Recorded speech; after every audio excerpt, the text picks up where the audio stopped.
Merci de nous rejoindre sur TV78 pour un nouveau numéro de VYP, un numéro aujourd'hui plutôt politique. Bonjour Didier Fischer. Bonjour. Vous êtes maire de Coignères, vice-président de Saint-Quentin, en charge de l'action sociale, maire d'une liste sans étiquette, mais vous êtes de sensibilité de gauche.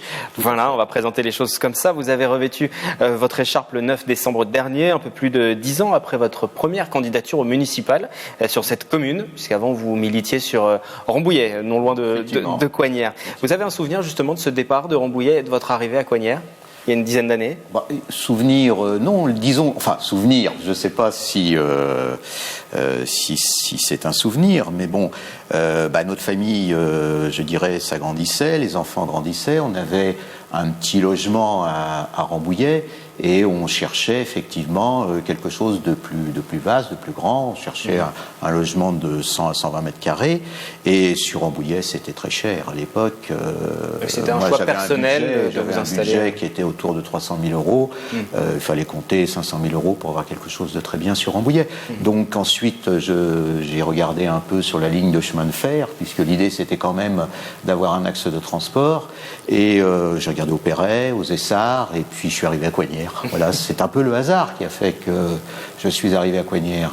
Mais vous avez décidé de continuer à vous engager en politique. Toujours, j'ai toujours été engagé. Ça ne faisait pas partie des critères, en tout cas, quand vous êtes arrivé sur Coignères, de vous dire je vais m'occuper de l'opposition. Quand je suis arrivé, effectivement, je dis j'arrive à Coignères et je m'engage politiquement, effectivement, à Coignères. Je serais arrivé aux Essarts, c'était la même chose. J'aurais fait exactement la même chose. J'étais dans une dynamique, effectivement, d'engagement. Votre conception de la politique, on ne représente une population que si l'on partage ses aspirations, son cadre de vie, sont vos mots qui viennent de votre blog. Ça date de 2008, justement. Alors, cette conception de la politique, ça veut dire que pour vous, un élu est au plus proche de ses concitoyens. Effectivement. Avoir la même vie et pas être déconnecté. Exactement. Moi, je pense que c'est l'essentiel. Je ne comprends pas ces maires qui ne résident pas, par exemple, dans leur commune. Ça, pour moi, c'est incompréhensible. J'ai quitté Rambouillet. Je ne m'imaginais pas continuer, je dirais, un engagement politique à Rambouillet. Quand je suis arrivé à Rambouillet, je me suis engagé politiquement à Rambouillet. Vous voyez, pour moi, il faut qu'on vive ce que nos concitoyens vivent, pour les comprendre, et pour agir au plus près, en effet, de la population. Moi, ça a toujours été ma conception. Moi, je suis très proche des gens. Et votre engagement politique, lui, remonte à quand ? Très jeune. Alors, mon engagement politique, oui, remonte très jeune, mais je n'étais pas encarté dans un parti. Mon engagement remonte au lycée, dans les années 70, à la fin des années 70. C'était un engagement plutôt d'ailleurs associatif que politique au sens strict du terme. On militait contre le nucléaire à l'époque, j'étais plutôt vert et aussi, je dirais, on militait pour plus de justice sociale, bien entendu. C'était un engagement à gauche à l'époque déjà. Et vous avez pris votre carte au Parti Socialiste ? Alors en 1996, vous voyez, c'est tardif. Moi, je suis quelqu'un qui arrive dans un parti politique à l'âge presque plus que mûr. Donc c'est quand même relativement tardif. Et vous l'avez gardé cette carte au Parti Socialiste ? Parce qu'il y a eu beaucoup de départs ces derniers temps. Est-ce que vous êtes toujours au Parti Socialiste ? Je ne suis plus au Parti Socialiste depuis 2017. J'ai quitté le Parti Socialiste après l'élection présidentielle. Quand j'ai vu la situation qui devenait vraiment impossible, la manière aussi dont le parti, je dirais, avait soutenu son candidat, qui était à l'époque Benoît Hamon, que j'ai soutenu d'ailleurs, je me suis dit c'est plus possible, quoi. C'est plus possible. Vous vous imaginez reprendre une carte au sein d'un parti politique ? Non. C'est terminé ? Ah non, aujourd'hui non. Non, aujourd'hui, je continue à avoir des engagements politiques, bien entendu.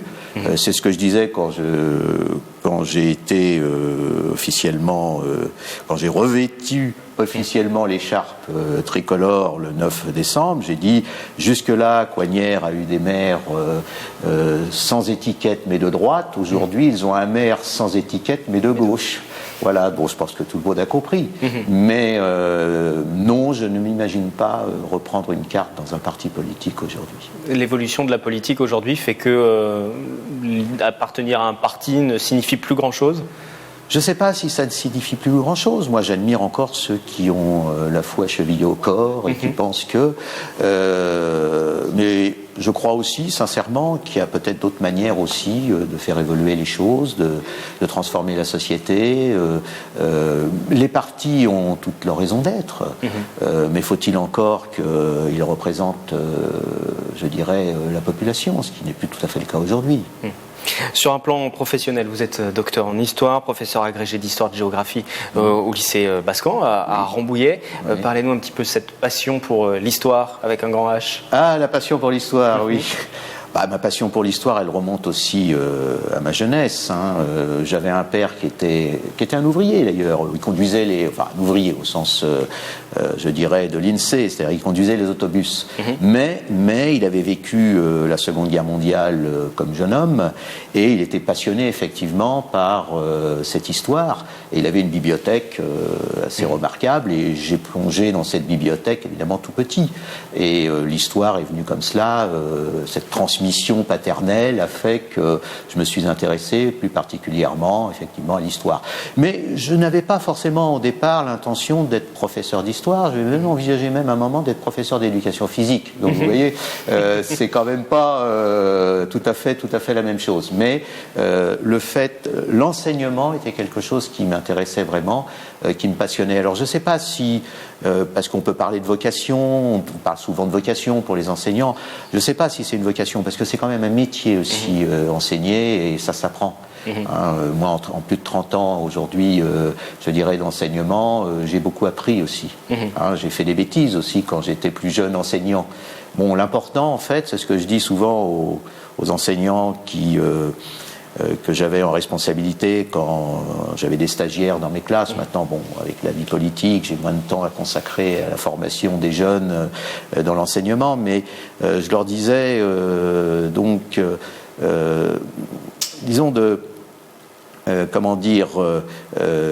c'était un métier, mais qu'il fallait aussi qu'ils en sortent. C'est-à-dire que, en fait, ne pas faire que de l'enseignement.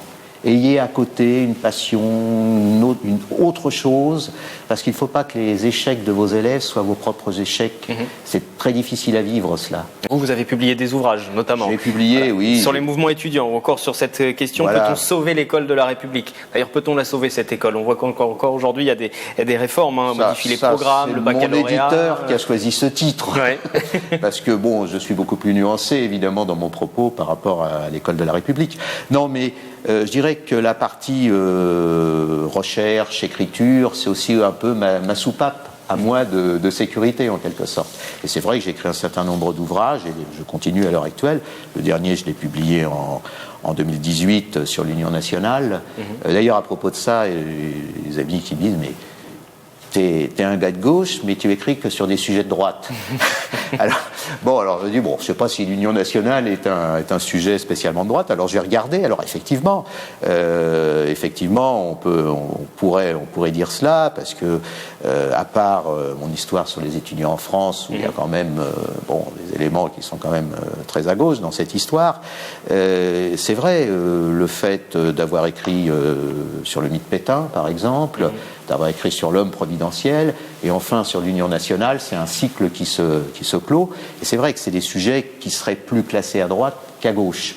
Mais du coup, aujourd'hui, je suis en train de travailler sur une biographie de Léon Blum. Pour rééquilibrer un petit peu la balance. Je rééquilibre. On en vient à cette action politique, justement. En tant que maire, votre mandat, vous l'avez pris en cours, puisqu'il va s'achever en 2020, date des prochaines élections municipales. Élu au cours d'un scrutin anticipé, est-ce que ça veut dire que là, d'ores et déjà, vous préparez la prochaine campagne, en fait? C'est difficile d'arriver sur une fin de mandat. C'est sûr, c'est extrêmement difficile d'arriver sur une fin de mandat. On avait 14 mois.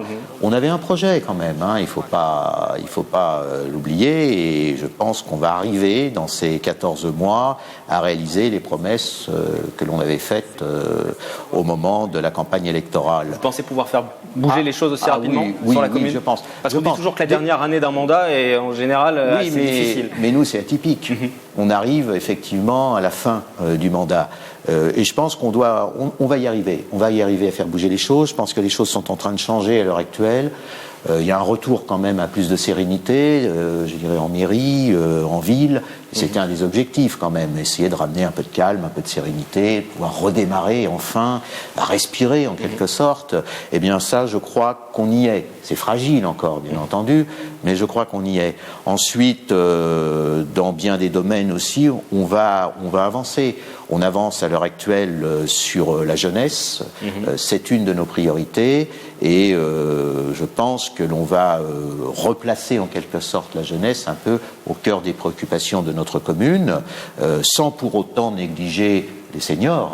On n'enlève rien aux seniors. On va ajouter aux jeunes sans enlever aux seniors, bien entendu, parce qu'on fait un peu le reproche, on va dire oui, mais les seniors, il n'y a plus rien. Non, rien n'est enlevé, bien au contraire. Et puis surtout, on avait parlé de réhabilitation pendant la campagne. Ça, les réhabilitations vont se faire. Je pense que la réhabilitation du gymnase va démarrer en novembre. Là, on est dans des appels d'offres. C'est assez long, évidemment. Il faut 6 mois pour lancer tout ça. Réhabilitation du gymnase, réhabilitation aussi des écoles. L'école Pagnol, par exemple, cet été, va vivre une vraie réhabilitation puisqu'on va changer toutes les huisseries, on va refaire le ravalement. Enfin bon, c'est des choses qui vont se voir. Et puis surtout, on met en place, là, au prochain conseil municipal, on met en place les fameux conseils de quartier, ce que l'on avait aussi promis pendant la campagne. Donc la démocratie participative aussi, elle est en route à Coignères à l'heure actuelle. Donc pour ça, je suis assez satisfait quand même de cette évolution. Maintenant, j'espère que les Coignériens le seront aussi. Vous avez aussi exprimé une certaine déception vis-à-vis de l'agglomération de Saint-Quentin-en-Yvelines sur la place accordée à Coignères. Oui, j'ai trouvé qu'effectivement le petit jeu politique, j'allais dire politicien, a fait que on a, privé Coignères d'un conseiller délégué, par exemple, puisque c'était le cas auparavant. On a éjecté les représentants de Coignères de la plupart des commissions. C'est quand même pas très brillant en termes, je dirais, démocratiques. Et on a confié, évidemment, au maire, parce qu'on ne pouvait pas faire autrement, une vice-présidence, mais une vice-présidence sans budget. L'action sociale n'est pas du domaine de la communauté d'agglomération. Je ne trouve pas ça très glorieux d'un point de vue politique, en tous les cas.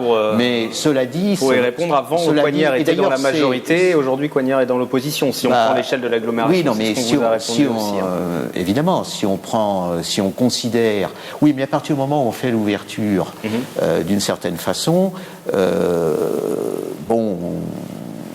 on admet aussi que je puisse, en tant que vice-président, et que ma collègue Christine Renaud, qui est conseiller communautaire, puisse aussi, je dirais, exercer une responsabilité au sein de Saint-Quentin.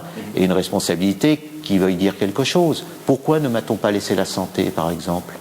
La santé et l'action sociale, ça allait ensemble. C'était d'ailleurs la délégation d'Alain Catelin. Santé, action sociale. D'ailleurs, je pense que tout le monde pensait que j'aurais la santé et l'action sociale. Ça a été un peu la surprise, l'action sociale, seule. Mais l'action sociale, c'est un joli terme, c'est un joli mot, l'action sociale. Donc aujourd'hui, il faut qu'il y ait véritablement une action sociale à Saint-Quentin-en-Yvelines. D'ailleurs, c'est tout le sens de mon engagement depuis le plus jeune âge, l'action sociale. Donc vous aurez de quoi faire sur les prochains mois, entre la commune, l'agglomération. J'aurai de quoi faire dans les prochains mois, et puis je pense que les cartes seront rebattues en 2020. Si mon équipe est reconduite à Coignères, je pense qu'à partir de là, les 6 années qui vont venir seront différentes aussi à l'échelle de la communauté d'agglomération. Merci Didier Fischer d'avoir participé à ce numéro de VYP. Merci beaucoup.